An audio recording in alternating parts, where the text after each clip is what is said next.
O, saan galing yung pera para makipag-areglo kayo dun sa mga pamilya? Ganun lang. Ang dali-dali eh. Ayun muna ang i-trace nyo, yung nakipag-areglo dun sa pamilya. Para mag-start na yung ano na yan.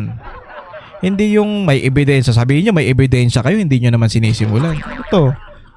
Sa isang magulang na gano'n ang nangyari. Kawawa kasi itong mga to eh. Ay, kagaya niya, nakipag-areglo. Tapos, meron na naman lumabas na ganito, umaasa na naman sila. O, di ba? Mas lalong nasasaktan niyang mga yan. Alam nyo, ang nakikita ko dito, ginagamit nito ni Boying, itong mga missing sa bungero, para nga naman maituro o madikit, especially kay Pangulong Duterte. Kaya nawala itong mga missing sa bungero, may masasabi natin na parang konektado sa war on drugs. Duterte na naman. Ang naaapektuhan dito, yung pamilya na umaasa na makikita pa nila o maililibing nila ng maayos yung kanilang mga mahal sa buhay, yung mga nawalang sabongero.